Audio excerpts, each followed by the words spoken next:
त्या रात्रीनंतर याचं आयुष्य पूर्ण बदलून गेलं होतं. आता ती फक्त ऑफिसमध्ये काम करणारी सेक्रेटरी नव्हती, तर अर्णव देशमुखची पत्नी होती. पण तरीही तिच्यासाठी सगळं तितकंच सोपं नव्हतं. लग्नानंतरही रियाने ऑफिस जॉईन केलं होतं. तिला तिची ओळख स्वतःच्या मेहनतीने बनवायची होती, अर्णवच्या नावावर नाही.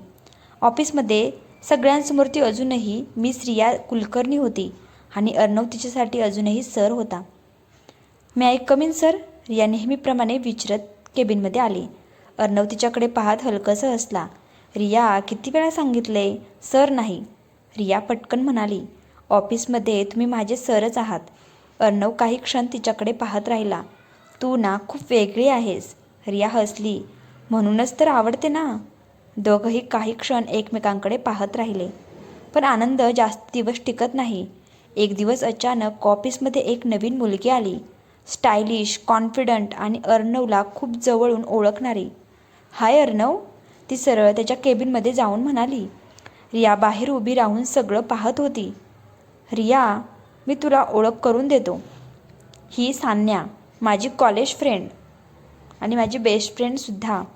रिया हलकसं हसली. "Hi. Oh, so you are the secretary." Sanya थोड्या वेगळ्या नजरेने म्हणाली. त्या दिवसापासून सान्या सतत अर्णवच्या आसपास असायची. मीटिंग्स, लंच, कॉल्स, अगदी सगळीकडे. रिया काही बोलत नव्हती, पण तिच्या मनात अस्वस्थता वाढत होती. आणि एक दिवस रिया केबिनमध्ये आली. "सर, ही फाईल." अर्णव फोनवर बोलत होता. "ए Sanya, I will pick you टुनाईट."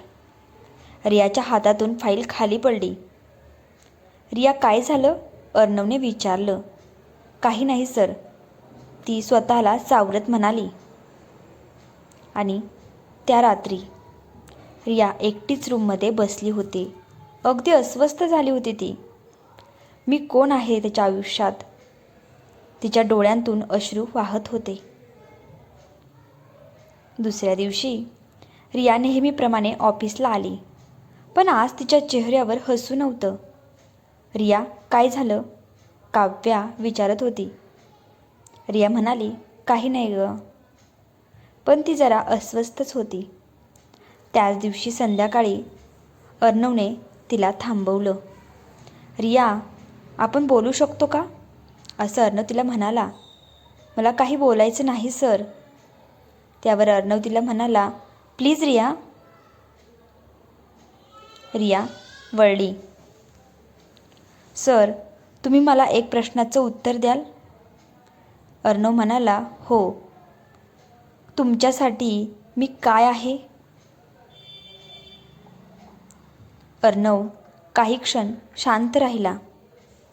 "तू माझं सगळं काही आहेस, अगदी सगळं." रिया हसली, पण तिच्या डोळ्यांतून अश्रू वाहत होते. "मग ती सान्या कोण आहे?" आता थोडी शांतता पसरली आणि अर्णव थोडं चकित झाला. "रिया, तू चुकीचं समजतेस." "नाही सर, मी सगळं बघितलंय, मला सगळं समजतंय." "बस रिया, आता एक शब्दही नाही हा." तो तिच्या जवळ आला. "तू माझ्यावर विश्वास ठेवतेस ना?" रिया काहीच बोलली नाही. ती शांत बसली. अर्णवने तिचा हात हातात घेतला. "सान्या माझी फ्रेंड आहे आणि ती इथे एका प्रोजेक्टसाठी आली आहे. आणि काल रात्री मी तिला घेऊन गेलो कारण." आणि तो थांबला. तो काही क्षण तसाच थांबला. "कारण मी तुझ्यासाठी सरप्राईज प्लॅन करत होतो." रिया गोंधळली. "काय? माझ्यासाठी सरप्राईज प्लॅन करत होतात?" आणि थोडी शांतता झाली आणि अर्णव हलकसं हसला.